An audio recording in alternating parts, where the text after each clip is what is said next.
Hello and welcome back to the Everyday Trainer podcast. My name is Meg and I am a dog trainer.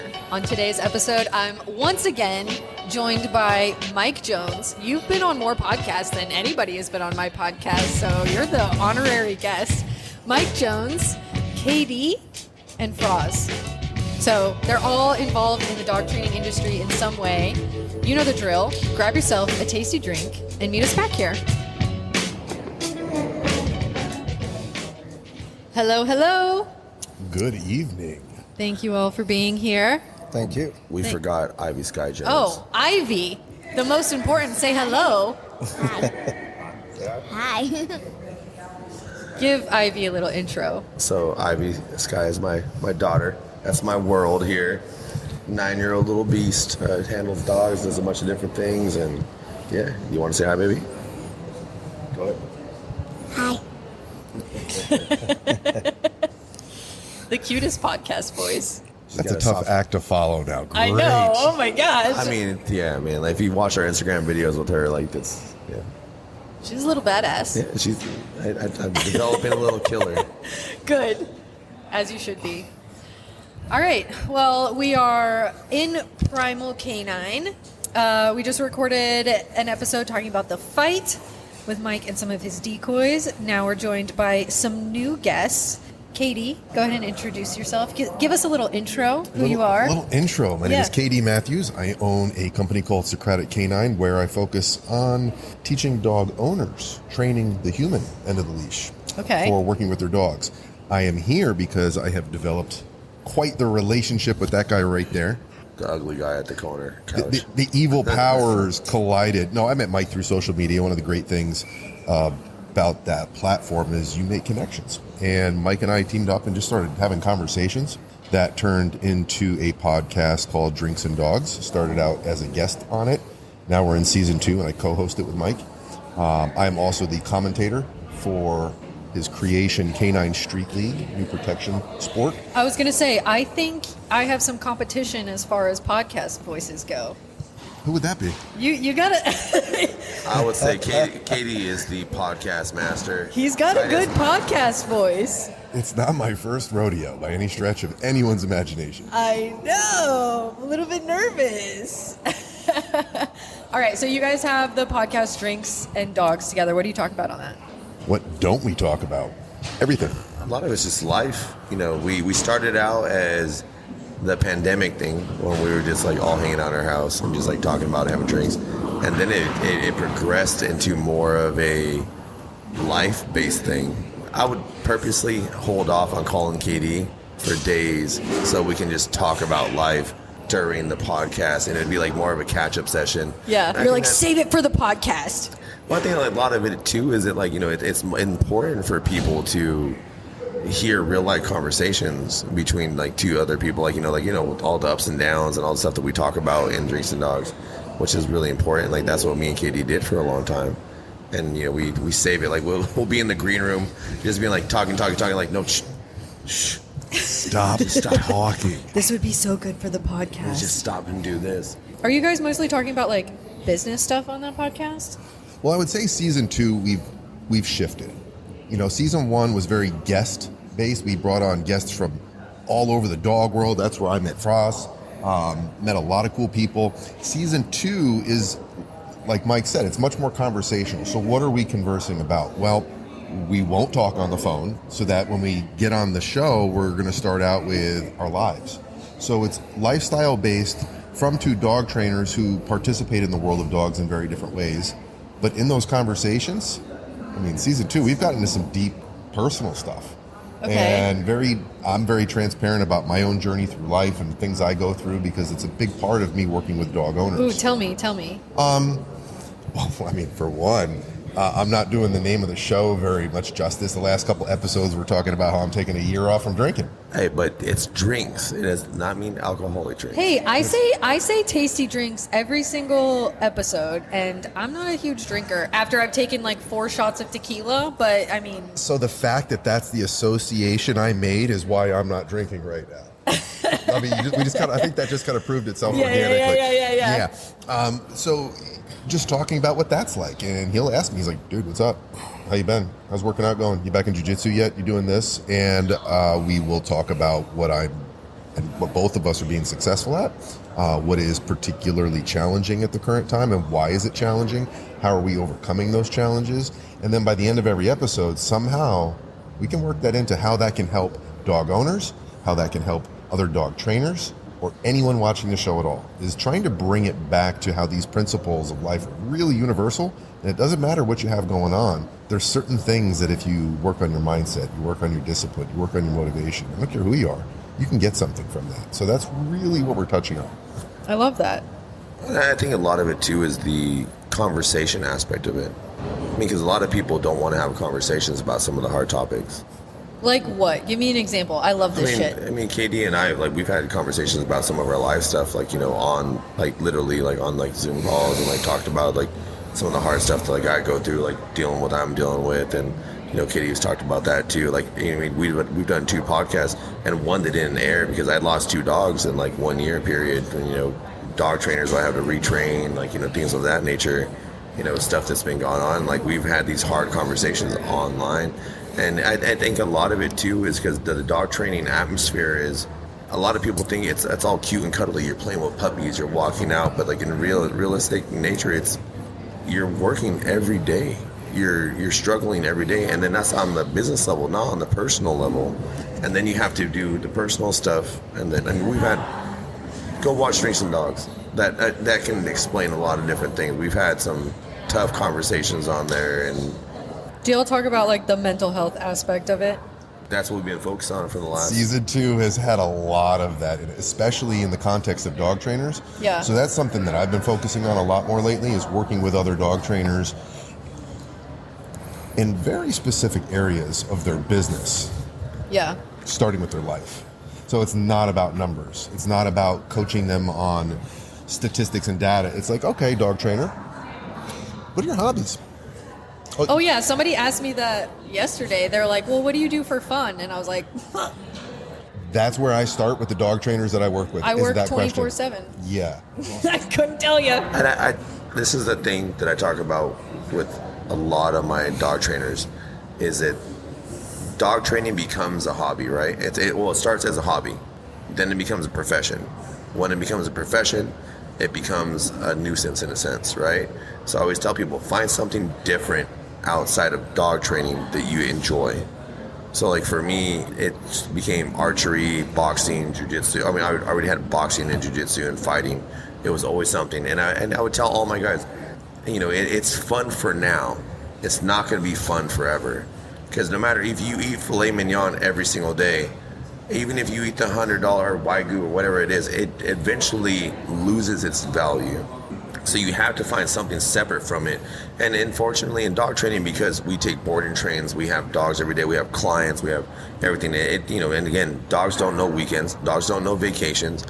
People with dog problems don't know those either, and have to find small glimpses of relief in those things. So like for me, you know, the running, the excess of running, but I don't, as injured as I am, I do not advise people to run what I run. But if you don't want to be a sissy about things, go ahead and start running those miles and suffer, or lift a bunch of weights, or do whatever you're going to do. Or as my daughter, I mean, my baby over here, she shoots her archery once a week a bunch of times. Do you like shooting? Depends. I'm Scott Jones here. We talked about this on the previous episode that we recorded, about how like you make her do the things and then she gets frustrated and doesn't like to do them anymore. My dad did the exact same thing to me. Just so you know, it never changes. You'll be 30 years old and feel the exact same way. I will say this, and I'm blessed with an amazing kid. You know, I love my kid more than anything. Shoots bows, variety of bows. She throws knives, axes, knife fights, boxes. What else do we do? You can drive. She's 9 years old, so I'm blessed with her. I don't know how I got off talk with that, but I do have to give a big shout out to my, what baby? Oh, she rides horses. Nice. That's right. So I do have to give a big shout out to my baby over here. I love her to death. This is my heart and soul, my world. Ivy Sky Jones. So we're talking a little bit about, you know, what it means to actually be a dog trainer and the whole like working 24/7 thing. One thing that I talk a lot about is, you know, kind of the mental health stuff. I personally have like struggled with depression my whole life, and one thing that I would love to hear you guys kind of, you know, touch on is I run a business. I have a team of trainers, you know, like I have a team of people, and you have to be that person that is like mentally tough always, right? Because you have a team of people that are leaning on you like 24/7, and it's like some days I just don't want to fucking show up. I don't want to be there, but you have to do it anyways. And that's where that like mental toughness comes in, and I kind of have this like speech to myself in my head of like, this is why you're the business owner, right? Is because you're the person who's willing to step up even on days when you don't feel like doing shit, even on days when you're fucking tired, even when you haven't had a day off in, you know, months. You have a team of people leaning on you, and you've got to get it together. No one cares. You have to do it on your own. Yep. Right. And at the end of the day, you can simplify any process you want. You can put people. I mean, I've had it to the point where I've developed a very successful business. Yeah. And it's international or national, whatever we're doing now. You know, everything we're doing. Like we've developed a very successful business. And the thing is, like, you have to understand one thing too, is that like, what are we defining as working every day? What are we defining as sacrificing? What are we doing? What is sacrificing? I don't think it's sacrifice. I think it's investment into what we're trying to achieve. You want to invest until you can scale your business. And like, I've been doing Primal Canine for 10 plus years. You know, we've done this for a long time. I've been training dogs for 20 plus years for a long time. It's, you invest a bunch of time into it. You build people up. You scale your business. You put people in positions to do the things you're doing.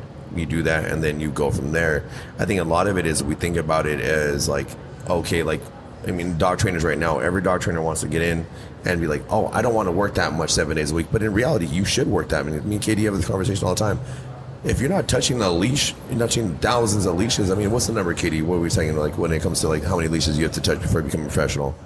I mean, thousands, tens of thousands in some situations. It's a model that has been being almost phased out of the apprenticeship model, of where you came up and you learned by picking up poop, getting ugly dogs out of kennels that didn't want to come out of kennels, holding leashes, transporting dogs from A to B. You did that for a long time before you even considered taking a penny, before you even considered talking. Yep. Your mouth was shut and you just listened. And then you evolved. Well, nowadays, it's different, and that's just natural. Like, I'm not going to be one of those, well, the way it used to be. No, you know what? Everything changes, and you have to be able to adapt to those changes. Yeah. So what we talk about in the show a lot is looking at these young trainers who are coming out who didn't go through that process. But you know what? They're out there, and they're now business owners. And maybe they don't have the experience with the dogs that maybe the old guard would like them to have, but it doesn't matter. They need help too. So rather than turn our backs on them, which I see a lot of in this industry, with a lot of gatekeeping and a lot of older heads being very, having like a condemning attitude towards the new young trainers. It's like, that's not going to help anything. If anything, we need to say, listen, I realize you came into this. I want to help you. Yeah. Like, I want to give you that experience. And that's the thing too, is like, we want to help you, but the way that we want to help you is by saying like, hey, this is not going to be easy. This is going to be hard. It should be hard, and accept it. And you're not sacrificing, you're investing into your future. We have to switch the words of sacrificing, of suffering, and all that stuff into investing into what we're doing, because that's what we're doing. Like, I mean, shit, I'm 39 years old, working dogs like the whole weekend, like doing the stuff we're doing. I do that every single day. I'm not sacrificing. I'm not suffering. I'm investing into my clients. I'm investing into my people. I'm investing into my decoys. I'm investing into my company every single time we're doing that. But we've gotten to such a weak point in society where hard work is sacrifice. And hard work is not sacrifice. Hard work is hard work. And that's how you get to where you need to be. People want all this, this weak shit, like right away. Like, and it's okay. I deal with depression as well. I deal with a lot of PTSD. I deal with a lot of, issues from my past life, from the trauma I've had as a child and, even as an adult.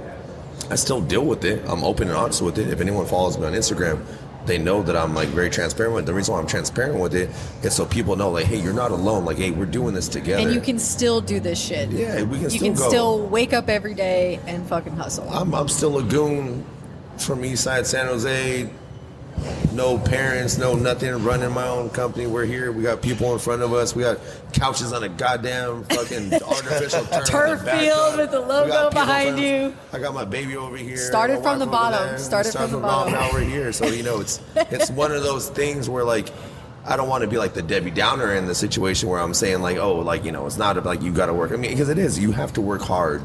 You have to sacrifice. I mean, that's not sacrifice. You have to invest into your future by blood, sweat, and tears. Well, I think it's very easy for people to look at everything that you have, right? Like anytime I talk to a new dog trainer, I'm like, oh, what's like your goal? Where do you want to be? Oh, well, I want a facility and I want a team of trainers and blah, blah, blah, blah, blah. And it's like, do you really want that? Because there's about a handful of people who are willing to work hard enough to actually get there. I'll say this. The first of the month for me means about $35,000. What do you mean? As far as what I got to pay for facilities and everything like that, because I have two. Yeah. 35. Just facility? Just facility. Just like rent. Yeah. Yeah. So if you want a dog training facility, it first of the month comes, it never ends, and then you got payroll, you got your other bills. So this is where I come in then, as they're dealing with all of the reality of that and understanding the difference between investment and sacrifice. And I'm the little voice who's now saying, so what's your morning routine look like? What do you eat for breakfast? Yeah. How much time are you spending with your family? Because while you're making those massive investments that are non-negotiable to achieve success, what I'm seeing is there isn't enough talk about the mental health, the physical health, let's say this is the machine. These are all machines that run businesses. So you're working all this time, which is respectable, which we agree is necessary. Well, if you have all these people that rely on you, as you mentioned, you wake up to that, you're that person who has to lead. What are you doing to take care of yourself so that you can continue to make that investment? And that isn't talked about enough. There isn't enough emphasis on the things that you do for yourself to allow you and empower you to run that machine. So when the shit hits the fan, which it will, you have the coping strategies to deal with that. And that coping strategy might come from, you do burpees every morning. Why? Because you hate burpees.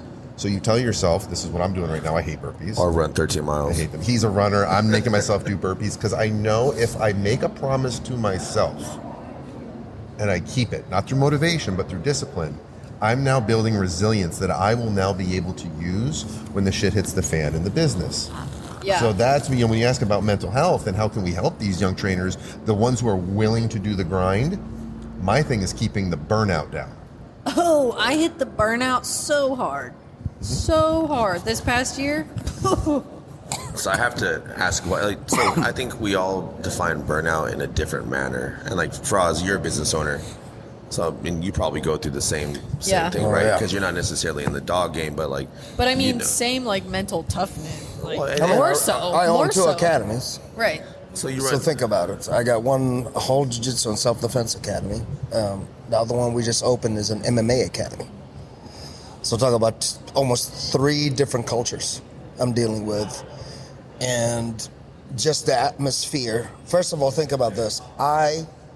Whatever I go with personally has to be thrown out when I step on the mats. Because all these guys are coming in. They're leaving their jobs. They're coming out, they just maybe they had a whole day of work coming in with bad, whatever, they always think about punching their bosses in the face and they can. Half of my clients say this all the time. And then I got members that's like, oh, I can't believe I just left the kids and my husband at home. I want to come here. So my attitude, I cannot bring anything that's on me once I step the mat. And I say that to the staff. I have one member with me is one of my black belts. Unfortunately, I like him, but I want to choke him out every now and then. Yeah. He has a bad day, and that vibe carries in. And that cloud just kind of grows all over everybody. And I had a one-day lecture. And I was like, do you not know how much pain physically and mentally I go through every day? And I step in here and I just like blast off a class and get everybody feeling good. And then they go home and I got to go back deal with what I got to deal with. Yeah. So what's burnout for you? Honestly, it's not the workload for me. Like, I'd love to work. It's more so my personal life. And the biggest thing in this last year, having Primal Cannon and being old is it's, getting, it's been 10 plus years now. It's a lot of it's the personal life. A lot of it is training trainers that eventually just like turn on you. Like Terry Macias, which is one of my, I love him to death. He's one of my mentors. And we haven't talked in a while, but he used to tell me when I first started Primal Cannon, when I started bringing people in, he's like, Mike, he's like, you're training snakes. Eventually they're going to bite you. Oh, I learned that the hard way.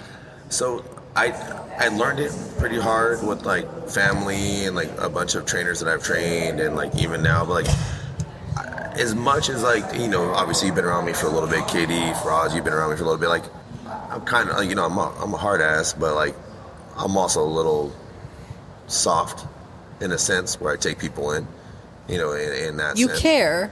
Well, because I care about people. Like, yes. I want people to be successful. Yes. Like I tell my guys, I'm just teaching you cheat codes because I don't want you to have to deal with what I had to deal with. Yeah. It's about improving the culture, improving, better community and all those things, right? So doing that, you end up getting bit. So, like, that's what burns me out. Like, the work, I don't give a shit. Send me. I have to joke around all the time. I was like, Aaron takes care of the schedule because it's literally point and shoot. I'm the attack dog. Yeah. We go. I texted her before I came out. Yeah. Like, I already know because like I'm coming out here. I'm going to be out here with Mike at Primal for 5-6 days. I just told him, hey, we're finally doing this. Yeah. Don't worry, I'm going to text Aaron. Yeah. And then I text her, here are my dates, because I know she's going to make sure he's available and deal with his schedule because he's got no clue. He's just running. I have an admin person for that. She's like my wifey. Oh man, I got to give a big shout out to my wife Erin. She's the best ever. She keeps me in line. But that's for me. It's a burnout. Like I physically, like I don't really care. Like if I'm hurt, it doesn't really matter. I come from a background to where it's not like important.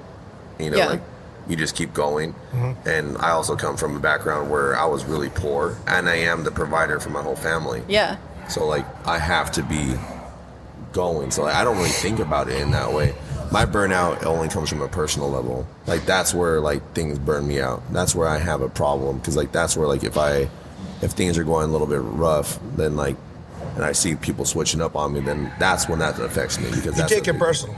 Yeah, I mean, that's how I feel. Well, because business, everyone says business is personal. To me, business is personal. It is. If you're in this my is house, your whole life. Yeah, I mean, if you're in my house, you meet my child. Anyone who's here, you meet my child. I take that seriously. Absolutely. You see my wife, you see her, like you around there, like you get to meet them. That's personal to me. It's not a joke. It's not for everybody. Not everyone gets to see that. And not everything I do, those are personal things to me. So that's where my burnout comes out. Because I've dealt with the burnout before, where you're working a bunch of hard. But I switched my mindset in that sense, where I'm just working for a weekend. Like there's no fucking weekends in what we're doing. Let's just get over. Like everyone needs to get over that fucking fact. Like there's no working for a fucking weekend when you're dealing with dogs. There's no working for a weekend when you're an entrepreneur. There's no I was about to say that you own your business. There's no weekends. I mean, think about it, because we've glamorified, with social media, we've glamorized all this, going on vacations and doing this shit like that. But in reality, if you look back at what people actually who are millionaires, billionaires do, this thing like that, even look at Elon Musk. He was sleeping under a desk in Tesla when they first got to Silicon Valley, and he was working 7 days a week. He was one of the wealthiest persons in the world. So if one of the wealthiest persons in the world who's sleeping under a desk, why should we be wanting a weekend off? Right. If we want to be wealthy. I mean, you can always scale it to what you want to do, but for me, I'm trying to get to the point where my daughter, she can do what the fuck she wants to do for her whole entire life. She wants to go to a specific college, even though, my daughter's smart as shit. But let's say she wasn't. Let's say she wasn't. You needed to buy her way in. You want to be able to do that. You want that option. I can make it happen. Yeah. Or, my wife wants something, or future kids, they want something. I want generational wealth. I don't want just to be rich. I want to be wealthy, and not rich, wealthy to be wealthy. Like, oh, I'm wealthy. Like, I want it to be so my family can have a better life, and the people around me can have a better life. My trainers can have a better life. Everyone around me can have that. It's about building everybody else up around us, and and that's what keeps me from the business burnout, because I don't really have a burnout with business. I have a burnout. I think my burnout came from, like, I scaled my business because of me. And that's one thing that I realized, is that, like, it was very easy for me to grow my business because I was the one interacting with all the clients and interacting with the trainers and doing everything. But when I tried to, like, hand off responsibilities to people, that is when shit kind of, like, hit the fan for me. Let me ask you, what's your why?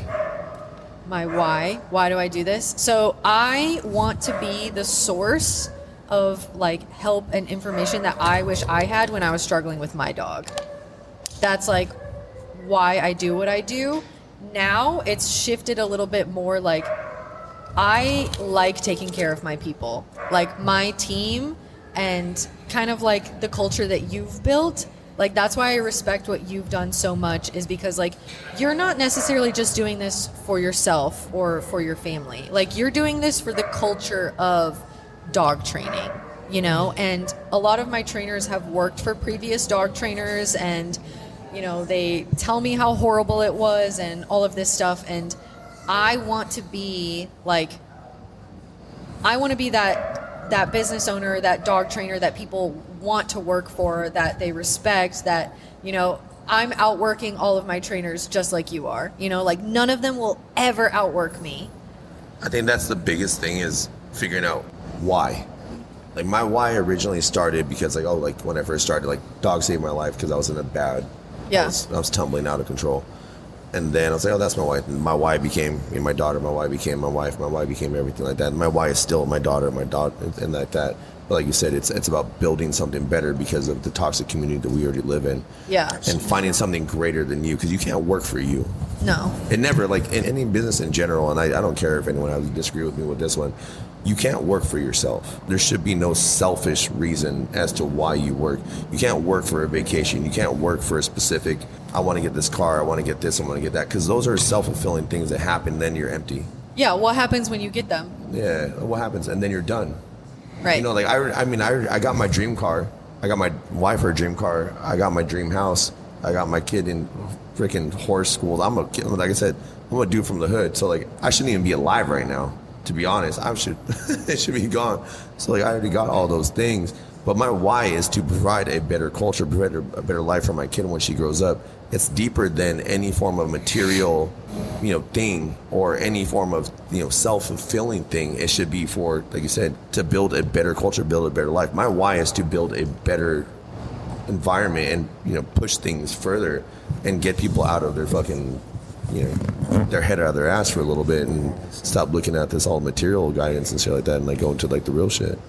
What's your take on that? Let's hear it. He took a deep breath. Let's hear it, podcast voice. I mean, that element of clarity and understanding the why is something that is not asked enough of new trainers. Yeah. And now that I'm doing more work with dog trainers, it's one of my favorite questions to ask, because, lots of times they tell you what they think you want to hear, which makes it even more fun. And the rest of the time, they're not clear on that. They're not clear on it in so many ways. So understanding why you're doing what you're doing, and a big part of that too, that a lot of dog trainers I think struggle with, because I hear them, is, lots of times they're like, what's your why? Why do you do this? Well, I want to help dogs.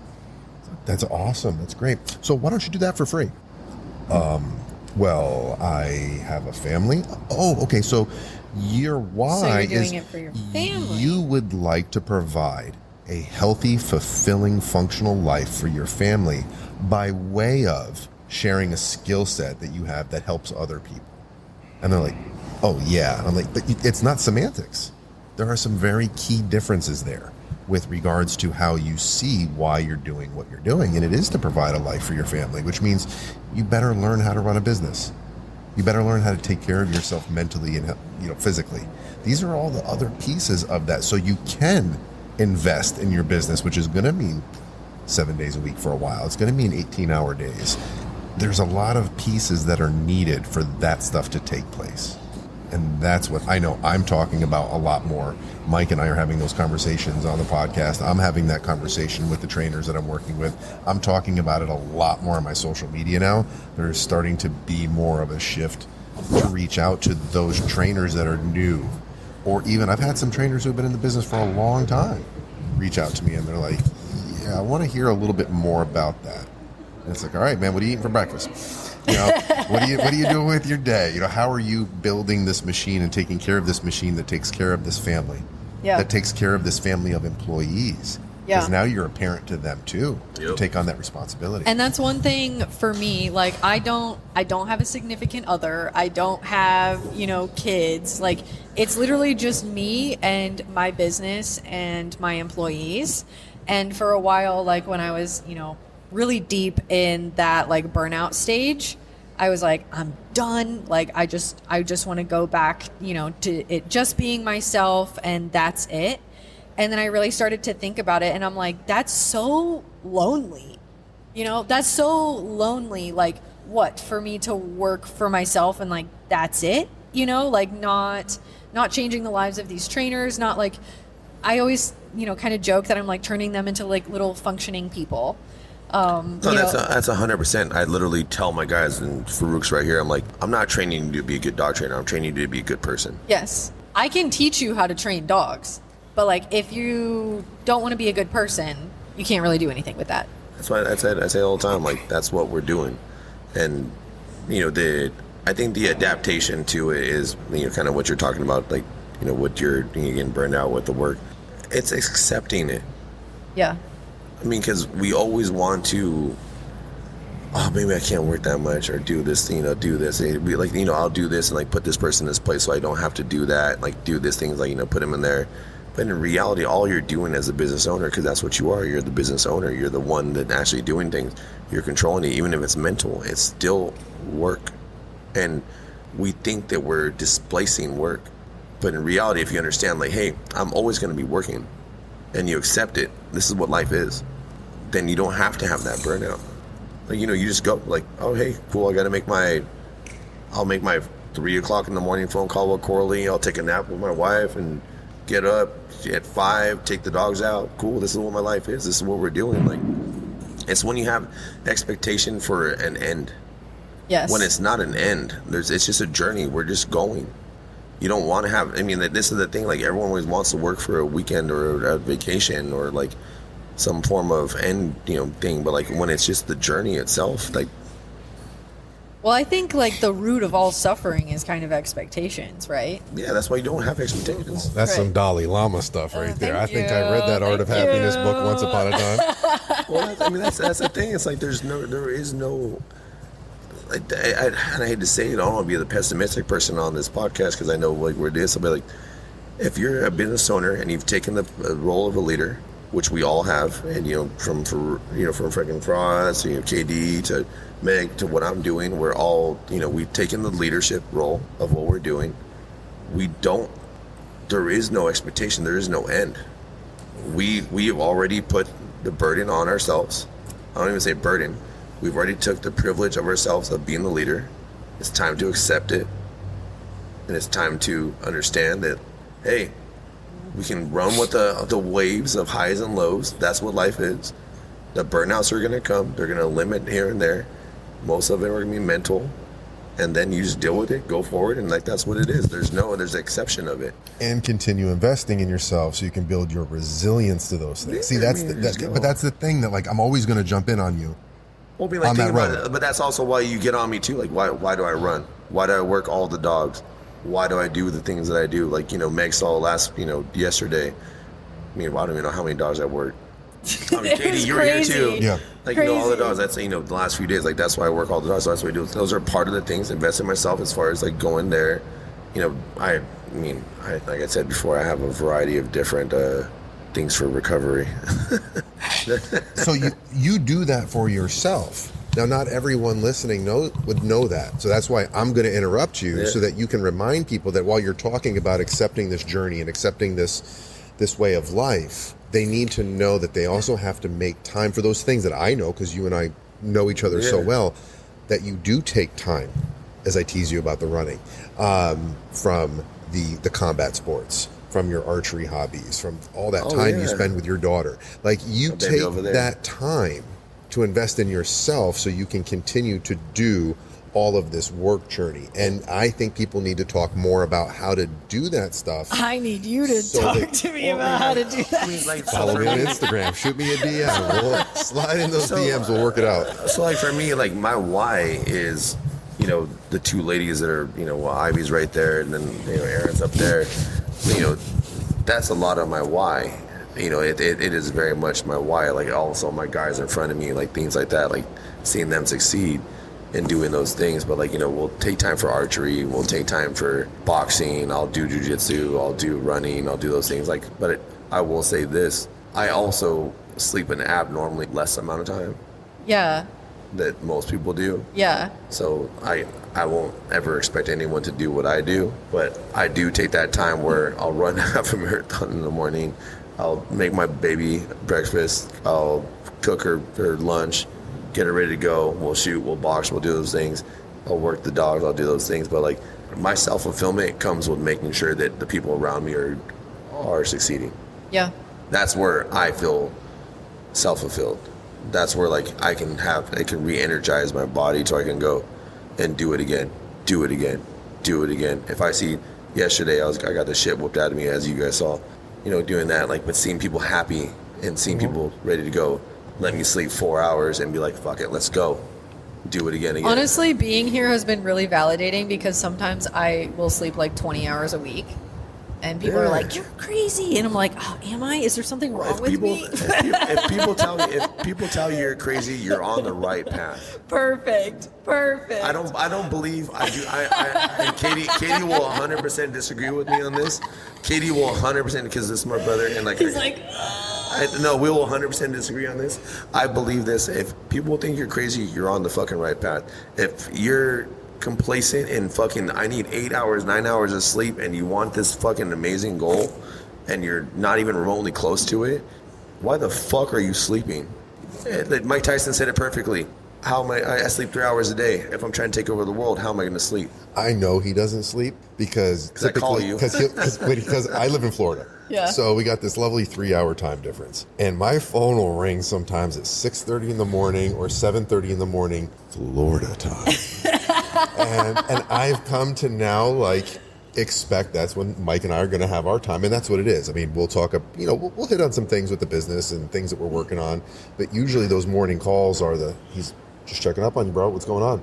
And we talk almost exclusively about personal stuff. And that's like anywhere between 5 a.m., 4:45, 3 o'clock.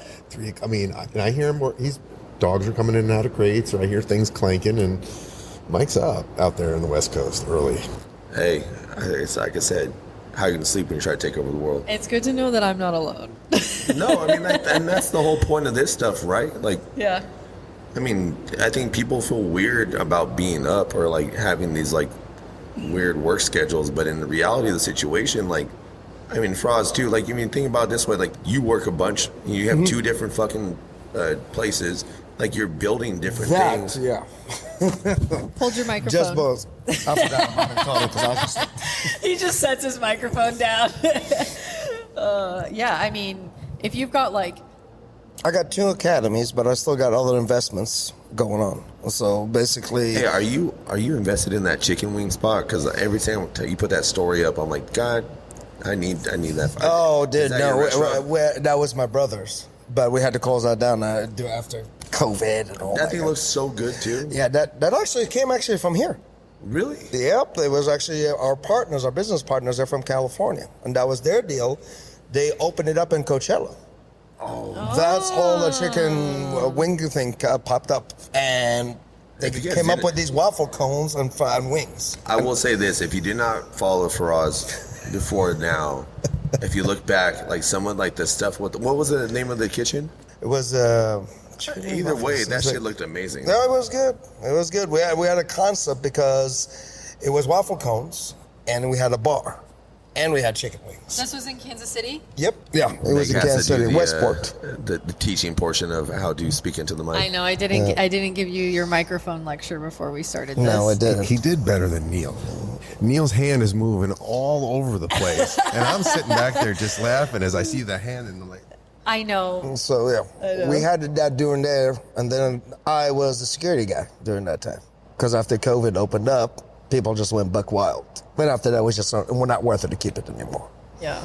So, but the other investment I got running actually, it's more in freight and trucking. Basically, I put money in, and what opened our eyes as gym owners is like, I need to figure out another way. Because anytime the government shuts down, you never know what's next. But I don't know if you guys know this too, but he's also in wrestling, like professional wrestling. Mm-hmm. I just saw that lately. What do you mean? Frass is like WWF, like wrestling.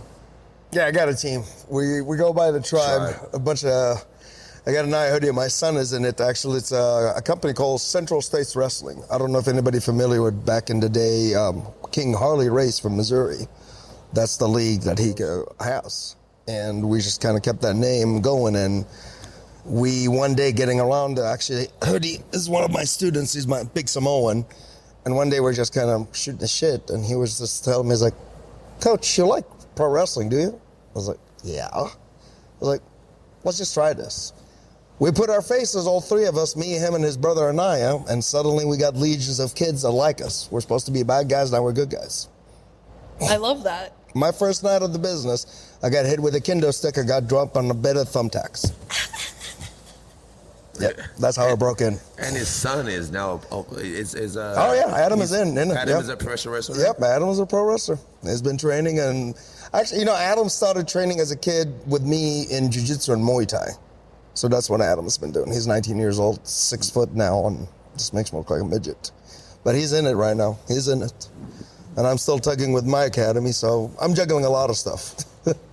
So how do you're giving us the lecture of like taking care of ourselves to be able to like take care of our business, which like we're gonna have a conversation after this podcast about that, because I'm the worst. But with all that you've got going on, like what are the ways that you take care of yourself to be able to run Yes, all how of do this you shit? take care of Yeah, yourself, right? Yeah. He just Let's looked at hear me. Honestly, I don't have like a formula to this. I just keep going. I'll be honest with you. Yeah. I just learned from living overseas, to be honest, actually. Okay. Different than here. And I've just learned one thing, coming from the Middle East and living in countries like in Brazil and all that, you just get to really appreciate that I got a roof over my head. I'm breathing.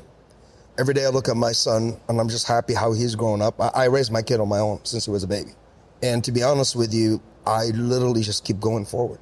I mean, if anybody knows, my students know one thing I say I am like a train. I don't go backwards. I will take stops to load either new people on this journey or deload some off people. And sometimes, every now and then, that stop will stop again, and some of these former faces will ride on this train. But this train does not stop. They'll get off, but we keep going. And honestly, that's how I am with it. And People are supposed to get off the train at some point. That's a big myth that you're going to have the exact same people with. It's healthy. No. It is healthy for people to get off that train. Oh, absolutely, 100%. I don't have the same faces on my journey. I think that's the almost like perfect analogy of what it is to be an entrepreneur in any form or sense. Is like you're obviously the conductor. You're going forward. You're continuously going forward. But I also believe there's one thing that comes with it. Being a successful entrepreneur is coming from the bottom.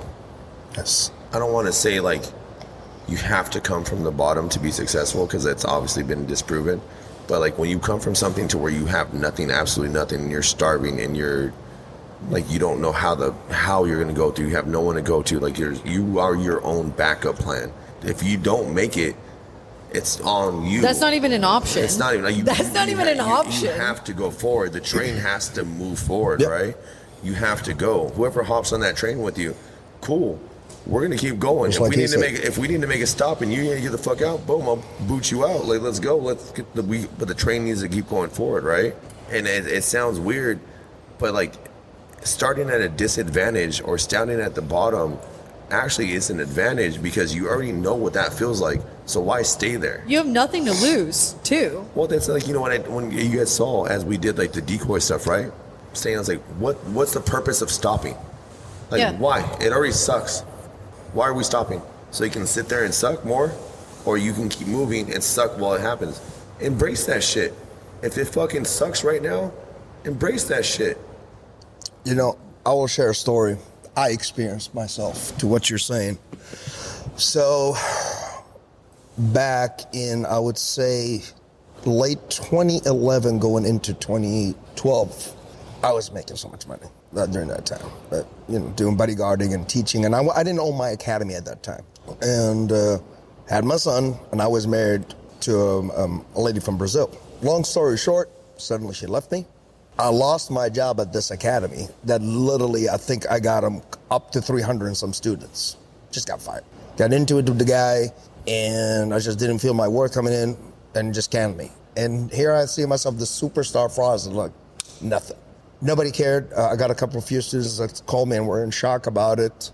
And I'm just sitting here looking at my kid and looking at myself. Then my other job, I was working at a hospital because I was running working mental health field and dealing with some kids. Lost that job. So like 1 month of consistent just bad news. At that time, my master, his name is Leonardo Pisani, looked at me and was like, I'm going to go to Brazil. Do you want to come with me? Looked at him and was like, and do what? He's like, what are you doing here? He's like, you lived there before. He's like, come with me. Bring Adam with you. Come. Adam was about 8 years old. Here I am taking my kid. Go to Rio de Janeiro and live in the favelas in Vila de Pina with Leo, his wife, his in-laws, his aunt, and all the kids in there. Feeling bad and sorry for myself the first week, just sitting there, kind of looking at myself, locking myself in the room like a dumbass, just like trying to still absorb what's going on. He knocks on my door. He's like, you're not going to come out? I was like, yeah, I need to. So he drags me, and I'm sitting here just watching everybody. Just the idea of watching a family of maybe 10 sharing a meal together. And they're doing their best to make me feel as a guest. Gave me a whole room. One of the aunts left her room, I found out, just to sleep with other kids so I can have a room with my son. So that started sinking in, and just watching my kid playing with the kids in the streets, and he was just happy. Like, living in this big-ass home in Kansas City. We had like 5 bedrooms, big-ass basement, huge yard, tree house. Here's my kid running around in just shorts and flip-flops and messed up knees and running around all in the streets and happy. During that time, I am walking with him from academy to academy and training just with them. And all I was just been training and just going home, training and going home. And then I looked at him and I said, so what are we doing? And he looked at me and was like, what do you want to do? He said, do you remember you looked at me and said, you want to be a world champion in Brazil? I said, yeah. He said, there's a tournament coming up. 3 months, the national championship of Rio.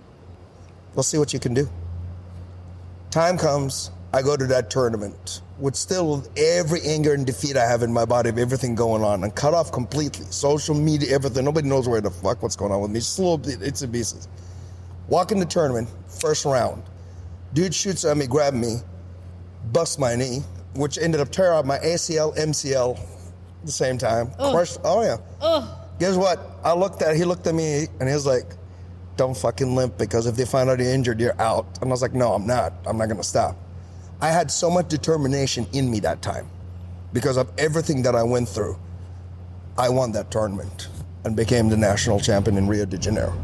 Fuck yeah. So during that time, came back, feeling top of the world with my kid. Coming back to the States, I already have that part in me. Is like, you know what? I've done this. And I was due for surgery, everything. Called up all my old students. My master came back with me. Go open with him a gym in Lawrence, Kansas, on the highway by a trucker's strip club. I love it. That has a buffet. There's literally nothing in Lawrence. You know what I'm it not is. going to comment about the buffets and strip clubs. I'm going to leave that alone. With 3 students, 5 months later, we moved downtown Kansas City. Warriors Academy gets born. That's where I opened my gym, and here I am.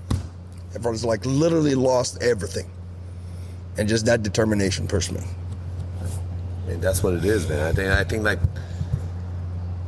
I think a lot of people get lucky in certain aspects of things, but like the only people that stay steady and keep going and growing and growing are people that hit the bottom, learn how to deal with that, and go from there and embrace it. I mean, it sounds corny as hell, but like you have to embrace the suck. Oh, I like almost love rock bottom because you're like, it only gets better from here. Well, I mean, like thinking about it this way, like if you're at the, I mean, like you gotta have that mindset. I mean, 19 years ago, I was in a cell 23-1, which means 23 hours in a cell with 4x6 light, which was thing that wasn't even a thing. You saw no light. I was in 23-1. You're kind of scary. Just a little bit. But like, you know, I was in there for months, and then I got diesel treatment, which they moved me around a bunch of times. So like, I was in like a certain thing, but now I'm here. What I'm saying is like, I think we take for granted what life is, and that's why I run my certifications the way I do. Is I feel like we take for granted what life is, what the human physical capability, the mental physical capability of what it is. I mean, because like, dude, like we can make fucking life easy. We can make life fucking easy. Life is easy as fuck now because with all the social media and apps, but like actual real problems at one point in time, like in my life, and now we're here. Like, I got a fucking big ass light. I got you three here with me. I got a whole bunch of people in front of me. At one point in my life, I was facing life in prison. Okay, this is so important because I like talk to all of these business owners, and one thing that I notice is there's a huge difference between people who are hung up on like everything being perfect before they take action versus the people who are like, yeah, just fucking do it. You know? Me and him were just had this conversation for the last 2 days. Yeah. Katie will tell you. I used to be like that too. Like, I used to be the person that was like, everything needs to look perfect and be planned and blah, blah, blah. And then you just never do anything. And so I had to get into the mindset of like, well, I'm just going to do it. And it's not going to be perfect, and that's okay, but I'm going to learn along the way, and at least I'm fucking doing it. You know? 100%. Paralysis by analysis, it freezes people. And you can't evolve a process that isn't in action. You can sit and think about it. You can plan it all out. But guess what? No matter how perfect you think it is, once it is activated, you're going to find out it's not perfect. And you're going to find out it never was going to be perfect. And you're going to realize that there's like a million other steps. How much time did you spend staring at it when you should have taken that time? Just the first step, and then the next one will appear. Yep. I mean, what is that, trial by error? When they say, literally, and it's almost like, so how you think this goes? And it's like, well, let's just go and see. And everything he kind of planned, it went through. I mean, you just got to run it. And the reality is like, an idea is great. That's fine. Have the idea, but process it and like go through it and just do it. And a lot of people, like, they can overanalyze the situation. I mean, like, think about it this way. Look at the fight. This has never been done before. In a commercial value, never been done before. Right. I'll speak from even self-defense industry. I've been doing it for 22 years. I mean, if you think about it, the combination. If you think about it, we've had Leopoldo, Gustavo, Lucas, Carlos, Yasmin, Faraz, you know, myself, every single person that's involved in this is a high-level jiu-jitsu person and have had combative sports. And even thinking about my assistant coaches, Neil is he's a black belt in jiu-jitsu. We have Corley, who's been in military law enforcement. Like, there's a bunch of people who actually have combative experience and understand these things. Like, these real people, not a bunch of people who have played jiu-jitsu a little bit, who have done it, their blue belts or purple belts, and like do it and stuff like that. Like, actually people who have actually done things and have gone out and teach things in real life scenarios. And we have real dogs that we've developed the scenarios over, and it's these are real life things. And I kind of forgot what we're talking about, but Well, don't you think that a bunch of people could sit around and be like, oh yeah, that's a great idea, and talk about it in concept, but it's such a small percentage of people who actually do it. That's why you just gotta fucking go. If you have an idea, just fucking go. If you fail, great. Learn from your mistakes. So a big piece there is not being emotionally attached to what you're doing. Yeah. So, and this is I'm something... emotionally attached to everything, KD. So me and you're... But we have the best conversations after trials. What do we do after trials? We sit after, down. yeah. After trial's over, I go through, and he already knows because he knows this is what I'm going to do. I'm going to rip it apart. Oh yeah, I tell I'm him going all to the time. find every little thing that I see that could be better for next time, and we sit and we talk about it. And guess what? It's a good conversation. And everything I bring to him, we both look at it with excitement because we're looking at each thing as an opportunity to improve. An opportunity. It's not no, we did this. I think no. that's where the emotional attachment comes into play, though, because we're both emotionally attached to it, but we're also understanding and not being stupid about it and being egotistical about it. We're attached to the success. Exactly. Not to the implementation of each little thing. Yes, sir. Those things are all just cogs in a wheel. And if this one isn't running right, cool, we'll switch it out with a different one. Yeah. But we have those conversations, and there's no negativity, there's no anything. It's, let's look at this, and what about this, and here's a possible solution. I think The that's the attachment greatest- is to the success. Is that what you mean, not emotionally attached? I'm trying to figure that out. I think what we're talking about, and like what Kitty was saying too, is like for us, like we have an emotional attachment to the success of the business, right? Yes. People say that business is not personal. No, it's too Business personal is with me. 100% I'm sorry. fucking It is personal. personal. And I don't give a fuck if anyone tells me that's not. Like, because if it's not personal to me, that means you're not willing to die for your business. I wake up every single morning ready to die for what I'm doing. They're bitches if they keep saying this. This I is my opinion, 100%. I wake up every single fucking morning, 3 o'clock in the morning. I do the same fucking thing. And I sit there and I make my calls. I do the same time because I'm ready to go. And I don't give a shit what happens because I know what my why is. I think like what you described is pretty much what most people go through. But I feel like that should be something that's described more to people so they understand that there's no easy way out. Like you went through the struggle bus. You got through the struggle bus. You built yourself. And I continue to go through the struggle bus. You drove. Like I continue to question. And I will shit. say this on the podcast: you drove from Florida to here. What you described is like the perfect dog trainer life. It is kind of what it is. And I was describing this to Veronica, who's one of the crazy people that owns Wafer. Yeah. I was like, because she's like, she's in Stanford or whatever. I was like, you're not going to finish your school. You're probably going to end up training with us, type of a thing. Oh, I was giving her this lecture yesterday. I was Yeah. like, so you're going to be a dog trainer? And she's Yeah. like, I'm still in school. I'm like, mm-hmm. So was I, bitch. I mean, you think about it this way, like my wife's a psychologist. Like she's there. Educated. All the regalia. Yeah, like, and she's vastly smarter than I am because I'm just fucking dumb as a jug of rocks. So like, we're there, but like, she runs the company. Like when I go out and do these things, she runs the whole thing. So that stuff. Like, but like, and I feel like people think this is a downgrade. It's not a downgrade. I feel like what we do and what we're doing right now is an upgrade. Because I mean, like, if you think about Scholastic. Wait, what's a downgrade? Being a dog trainer? Being a Yeah. dumb dog trainer? Yeah, I feel like people think that's a downgrade, right? Yeah. No, but like not very many people can run Well, think successful about- businesses. I mean, think about it this way: like, as a dog trainer, you're not a dog trainer. You talk to people, you help people out, you get people through things. You're not necessarily a dog trainer. You're a psychologist. You're a therapist. You do all these things. You help people through these problems. I mean, half of my reviews are like, Mike, save this, all stuff like that. So you're not a dog trainer. You're a people trainer. You help people through all these other problems. You help people elevate their lives. Think about the apprentices you have. You help people evolve. I mean, all my apprentices, even though I'm not good with them, like a lot of people of them anymore, they're all successful in what they do, which I love because they became a better person. So we're not necessarily doing that. Like, you and my wife, she can freaking have her own practice, but she's helping people become better as people just through a different venue. So a dog trainer, people look at it as a lower level, where in reality a dog trainer is a higher level. If you even think about it this way, like when we talk about jiu-jitsu, we talk about like what Coach Frass does.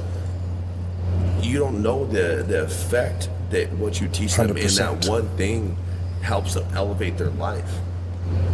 And this is how you, I don't know how we got here, but how you push them up, and like you constantly do that stuff. So I mean, like being a dog trainer, being a coach, being these things, like I think the negative thought process of like, oh, you're a dog trainer, this is like it's a negative thing. Where in reality, I mean, fuck, man, like I think we've done more help being Primal Canine as a quote unquote dog trainer than most therapists or. Well, psychologists I do. honestly look at you guys. I don't know. It just right now hit me that word doctor, and maybe because I know you guys, but I see you guys as coaches of everything you do. From the way KD talks on his social media, which is, I don't look down at him because he's a dog trainer, or I'm better than him because I know combat. Like, there's like, we have this equal eye to eye. We look at each other, but I was like, you guys have opened my eyes, and I call it my martial arts nerd brain, which I keep bugging them about it, when I start seeing the dogs, how they are a self-protection. My point about that is nobody talks about it like that.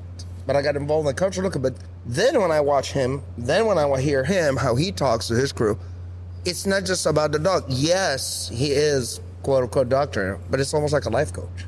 Yeah. I mean, look at the community that you're talking about.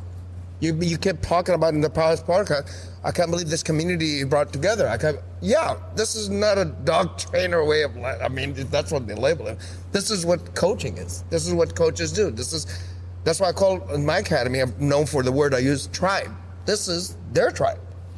This is the pack. I mean, Look at that. The dog is just a catalyst. The dog is it's just the common piece that we use to connect. Yes, the commonality between Depending on how we look at what we do, because I agree with everything that you said, and Mike, we talk about this on our show all the time, is there are many things that people will do in the name of their dog that they won't for themselves. So you know what? They come to us with a dog. It's not about the dog. That's not about the dog. The dog is just going to be the tool that we use as teachers to end up helping that person, because you can't become better with your dog without being better with yourself. My background throughout my undergrad and grad, I was a personal trainer. And I tell people I have the exact same job, only there's a dog in between now. The exact same job, coaching people. That's a good way to put it. Yeah. So you guys are coaches. Yeah, we're not dog trainers. We're people trainers. Yeah. I mean, when you said people look at a downgrade, the word dog trainer, like they just think you're just walking dogs. Is that in the I mean, look at me. They'll come to me and it's like, you do karate, and that's the first thing I want to punch him in the face. I'm sorry. You're like, anytime I just sit there and I'm like, no, let me show you. I legitimately teach people how to kick you in the balls and crush it in that pubic bone. Like, I will get that detailed, and they're like, what the fuck's wrong with this guy? It's Well, not I the, think there's it's not no, the like- same, but it's the same. There's there's no barrier to entry, with dog training. And I think that's where that comes from, is it's like, you don't need anything really to be a dog trainer. But There's no governing source. Right, but I think like genuinely, Same with martial arts. I think dog training is one of the most difficult industries to last in. I would 100% agree with it, but it's also one of the easiest ones because people are stupid.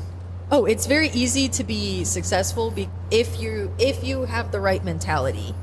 I think it's more based on it's not right mentality in the sense of if you're willing to appeal to the general public, whether it works or not.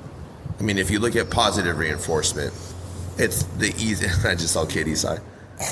So I just think looked about it over, this way. so I'm waiting for his response. And I'm gonna load him up right now. So Yeah. get ready. I just put the I'm gonna load You him don't- up. I'll put the right mic now. down. We're I'm about gonna to hear go. this. We're about to go You don't right want now. the purely positive community coming for No, you? Is that I mean, what this let's is? run them.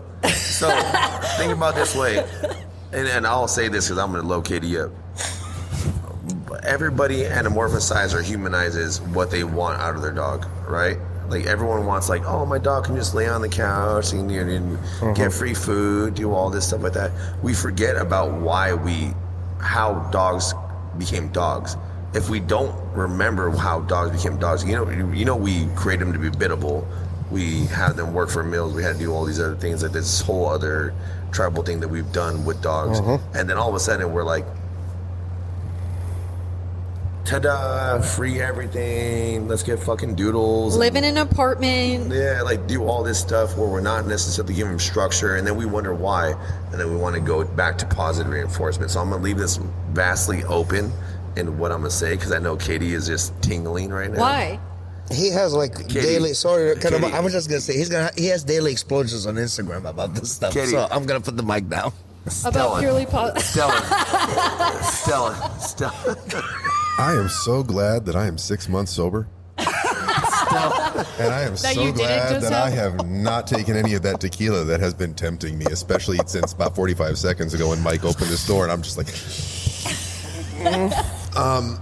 you know, to just backtrack a little bit to how he got onto that, you know, yeah, there's no barrier to entry, and you can come into this field and be incredibly lucrative, financially successful. I'm choosing those words very carefully. Okay. Because there's a lot more to, you know, success is almost subjective. Like, what makes you successful? Right. Is it Okay. a dollar amount? Is it your net revenue? Is it your family life? Is it how you feel?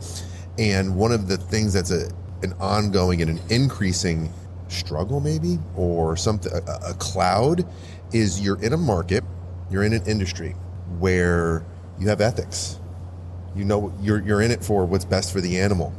And unfortunately, we live in a cultural climate where what's best for the animal doesn't really matter, and it isn't popular. And tell the public on social media and whatever what they want to hear and be rich. Like, that's an easy path, but it's empty. There's no scruples there. There's You no mean like ethics. the force-free stuff? Like much of the force-free You can stuff. be like, here, you should reward here, do this. I mean, shit, we do that with fucking the Canine University sometimes, where like they'll tell me like, hey, don't talk about the correction here, like do this or like that. Like I'm like, okay, no, I'm not gonna not do that. Like I'm gonna do this. So like, you know, that's kind of what you're talking about. Right? but that's the most ethical thing, like to tell a dog no. Yeah, you have to to. give them everything To they give them need guidance to be successful and- in life. Yeah, like I always natural tell people bull. I would love to drive 150 down the highway, but I fucking don't because I don't want a fat ticket. Well, I definitely will not drive anywhere in a car with you now, because that's scary as shit. 150, fuck that. Brother, just wait till you go back to my homeland. No. Speed limits don't exist, even though there is, but it's Okay, scary. so there's this like idea of like, okay, well, what's ethically like best for the dog, and what you're willing to like, you know, put out there can be different things. Yeah, I've dealt with a lot of decisions and dilemmas that I've had to make in my own social media content. So I do not post tutorials.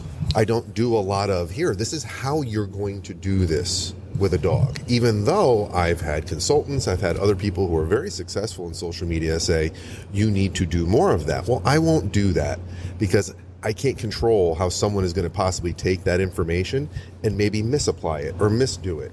Now, I know I'd get more hits if I said, here's a tip and trick on how to stop leash pulling. Well, yeah, it'll get a lot of hits, but what if that information is misused? What if that, you know, and this is just a personal thing for me and how I put my content out. So I shift my content differently. Does it mean I miss out on a lot of views? Wait, how do Possibly. you shift your content?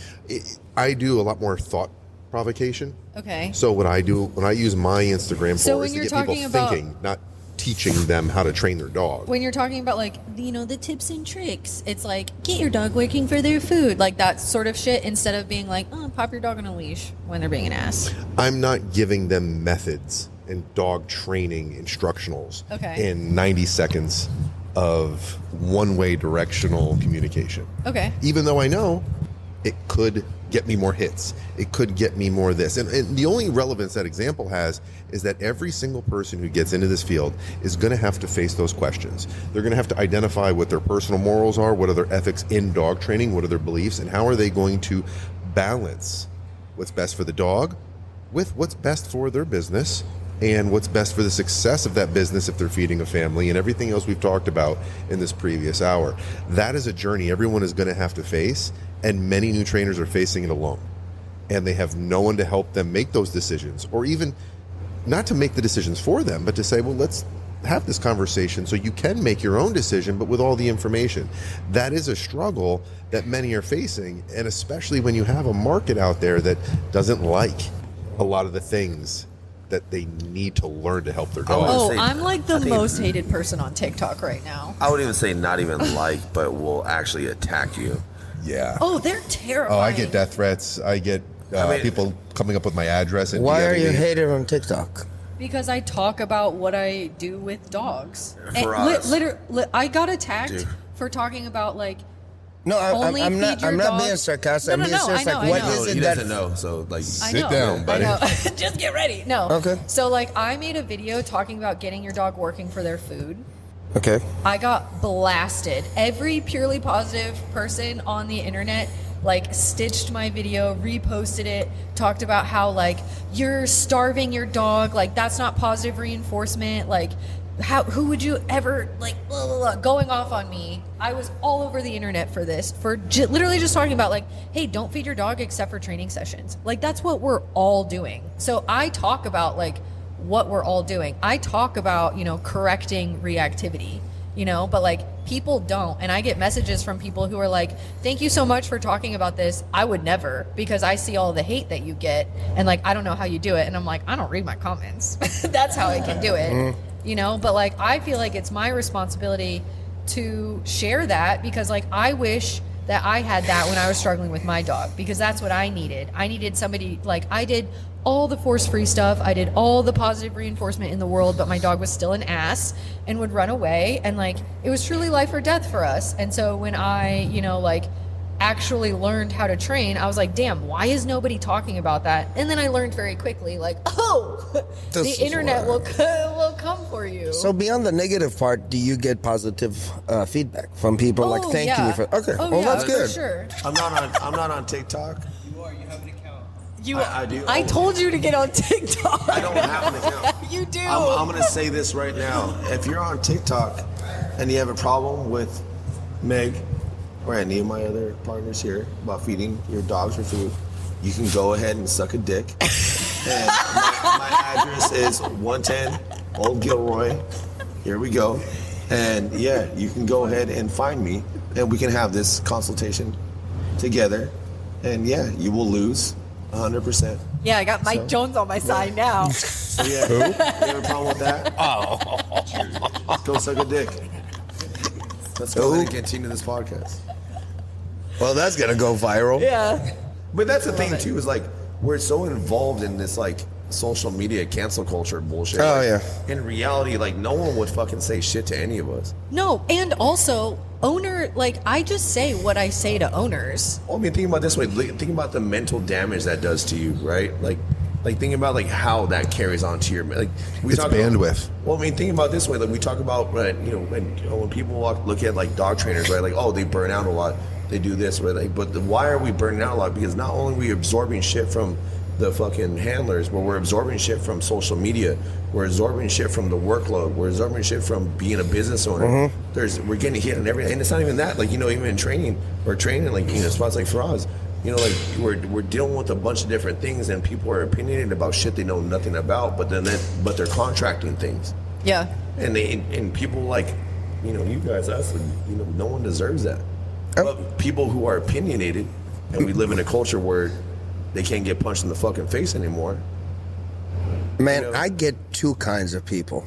I get the fight me, fat fucks. I have it all the time. Fight me. I don't know why. I consistently got this fight me shit. And then I was speaking to you guys as, you know, the members that came in today. I am so hated in the self-defense community. No. By the coaches. You know why? Because I'm just honest. And here's the thing. My industry is plagued with a lot of fraudulent fucks. The only people who are going to critique you are the people who are doing less than you. And all the time. Always. And here's the thing. Like, Mike knows. I mean, of course, the first time you tell me, anytime you see two alphas, we're all like, you know, we test each other. Like, we look at each other. It's just natural. But in my industry, all these guys, for some reason, they get some certification and a black belt, and they call themselves coaches. None of them have been in an industry where they did self-protection for other people, like bodyguarding. None of them been in the military. None of them been in combat sports. None of them been in legit street fights or worked or that. It's like, oh, I was a bouncer. Good job. You've been throwing drunk people out. Wow. Like, that is the most hardest job on earth, just to deal with drunk people. And now you're going to teach the 50-year-old how she's going to defend herself from this 6'6" guy. And I'm just honest. I was just speaking to them. I had this engagement that they invited me, and they said, oh, we got all these retirees. And I said, what are the ages? What is the demographic? And she said, you know, from the age of 60 to 80. So I said, okay, I'm going to go and give an education class. I don't think she understood the word education. She literally thought, I'm coming in, I'm going to do, you know, punches and kicks. So I walk in and they rented this whole area. And I'm literally looking at all these ladies. I'm like, one of them literally flat out told me, she's 80 years old. If I pull the cane from her, she's going to fall. Now, what am I going to teach her? How to defend herself? How? So I came in and all I did is I spent time in talking about awareness. It's just like some of the stuff we were doing today, just assisting and get the fuck out. The lady that hired me didn't want to pay me. She said, you came in and just spoke for an hour and shared stories. I was like, shared stories of what? Shared stories of what violence looked like? And as she's arguing with me, I yanked the lady. I was like, can you come here? So it's just a guy. I was like, can you tell her what you told me? She's like, what? About if I took the cane from you, what's going to happen? I'll fall.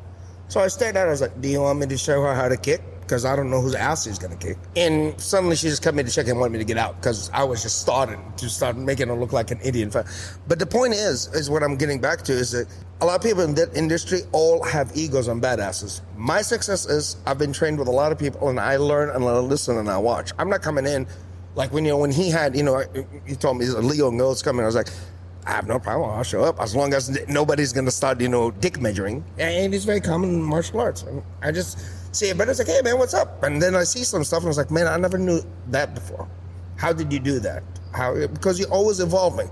These guys will slap black belts on them that I don't know where they got it from, and they think they're teachers. No, you're just a guy with a black belt. You're not a teacher.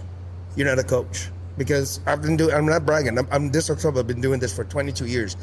And I've seen crazy stuff, things that they tell people to do. Like they think that you teach somebody self-defense, you're gonna fight an MMA fighter. No, you're not. That's a trained fighter. He will beat you unconscious. Now, if you pull a gun and a knife on him, maybe he doesn't know what to do. And that's literally the plague I got on my social media. Just to get it's all that. But it's better than to fight me. I get the angry dog mommies. Very, very different audience we have. They're very angry, They're though. scary. They're very angry. Scary. That's when you just send location. Come find me. Come here. Let's talk. I don't have the muscle to back that up, though. That's fine. I'll show you the punch. Thank you. Thank you. We'll be fine. I mean, you're here for the fight, so we're good. Hey, I took a bite. My ego? Let's not even So I won't even let her downplay this. She took a bite from Felix. Oh. Yeah, first bite. And I made her take it on the leg she didn't have the wrapping on. Well, the dog chose that. No, I put you in a place for that. Oh, yeah, you did. Yeah. All right, we've been talking for a while. Let's wrap this up with, Mike, give us like the one piece of advice that you would give to either like new business owners, new dog trainers, somebody really, trying to get their footing in this industry. What's something that you would tell them? shit. I want this to come out in a very artistic way, I guess it would be. Okay. As far as, but it's gonna come out in a very autistic way. In reality, I mean, here's the thing. If you look at dog training and all the dog trainers who are out there, if you look at the ones that are doing it like right now, it seems to be very fascinating. It's very fun in the first few years.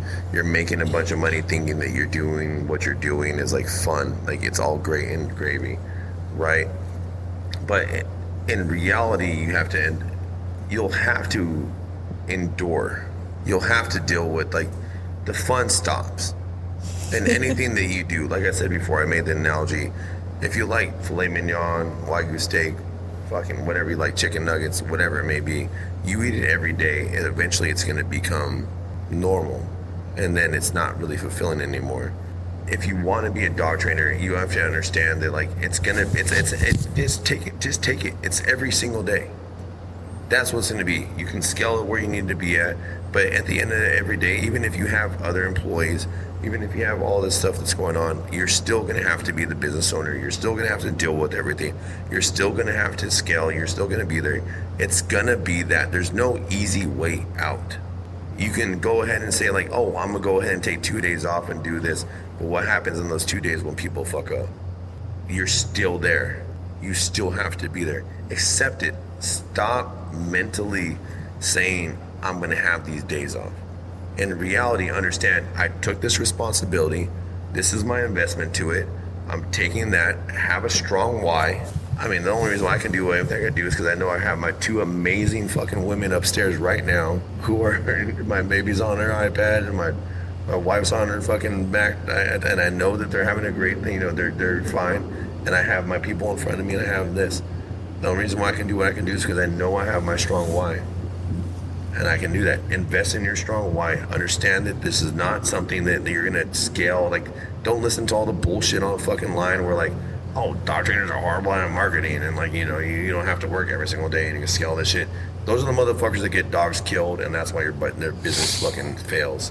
If you're investing into what you're doing, you love what you're doing with the dogs, you can train dogs, you can do that stuff. Set your own schedule. Don't be a fucking, dipshit. That's a t-shirt. Don't be a dipshit. Yeah, I'd buy that. don't be a dipshit. Set your own schedule. If you know you can manage 5 clients, manage 5 clients. If you know you can do 1 board and train, do 1 board and train. Scale it the way you need to scale it the way for your personal benefit. But don't try to shortcut it by, doing all this other fucking shortcut shit that people do. Because that's what's happening. And I see this all the time. Because everyone's looking like, oh, I can do this for 3 months. And like, I'm fine. I'm like, no, fuck you, dude. Like, I'm doing this for fucking 20 years. I'm still here. Like, we're still doing this. I'm still working dogs. Understand it. Understand, like, this is what life that you chose. And if you don't like this life, you don't want to be here, don't fucking be here. Go fucking do a 9 to 5. You want a weekend? Go work at fucking Best Buy. Go do whatever the fuck you want to do. If you want some shit out of your life, don't be a fucking bitch. And just being an entrepreneur in general, man, it requires a lot. It's the dolled up facade of what an entrepreneur is. Yes. If you look at fucking most of like Instagram, everyone's always saying like, oh, how can you be the millionaire in 3 months and like fucking like this, like with like all autopilot, right? You guys all see that shit, right? Like, with the entrepreneur bullshit.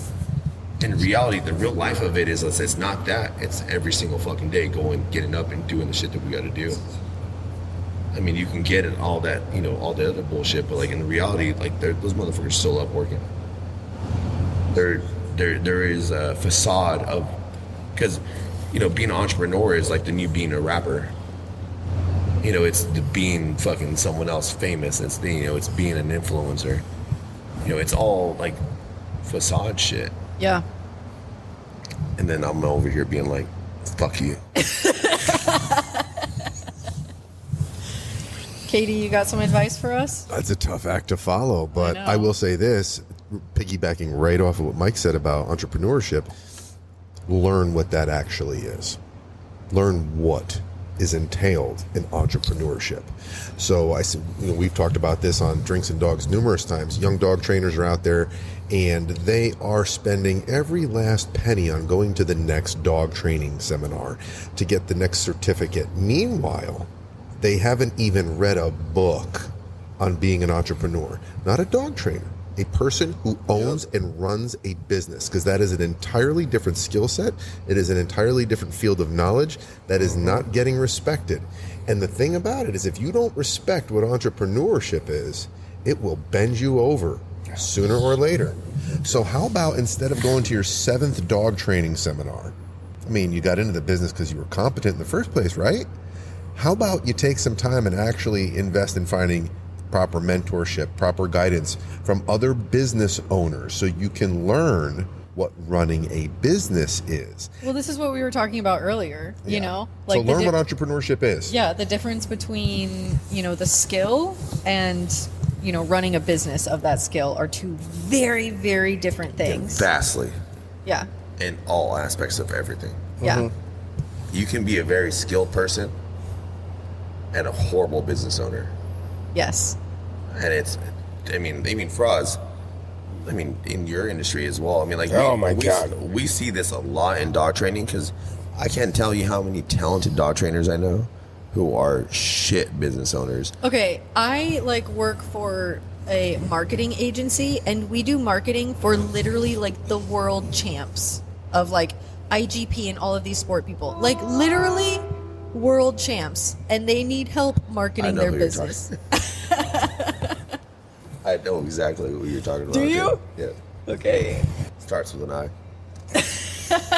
I've been wondering who did He's his gonna stuff get me because I in knew trouble. he wasn't doing it. But like,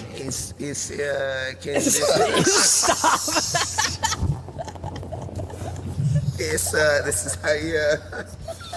That was good. That was good. That one came out of nowhere. I appreciate that. Because I know exactly what you're talking about.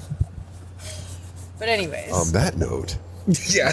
an extremely skilled person, you know, still struggles with the entrepreneurial side of things, the business side of things. So I think that's huge. You know, it's one thing to be a dog trainer. It's another thing to have a successful dog training business. that's my contribution. He's going to say something spicy. It's fine. Go back. We can cut him off. Cut his mic off. It's very hard. All right. On that note, I think we should wrap this up. Yep. So, again, thank you all for being here. This was a great conversation. We went on it was a forever. good time. We went on Yeah, we forever. did. I will put where the people can find you in the show notes of this episode. Mike, you want to add something else? You're pulling the mic up to your face. He's cut off. He's cut off. Okay. Cut me off. All right. Thank you all so much for being here and Thank you. joining me. Thank you. Appreciate Thank you. If you're listening, thank you for listening. Our audience, can we get some claps? I know y'all are tired. Here. Yeah, man, I can't believe they sat here and listened to our This shit. is pretty fucking. This is a Sunday in California. What time is it right now?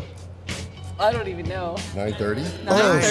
9:30 on a Sunday, and we have a crowd here. Yeah. This is pretty fucking amazing. This so is thank We you, don't man. fuck around. This is truly amazing. This is Mike awesome. threatened them all. I mean, I might He have. threatened them all. They had I to just look stay. threatening. Screw all that He kumbaya said you better shit. sit here and listen to this. All right, guys. Thank Thank you you, so guys. much. We'll see you next week.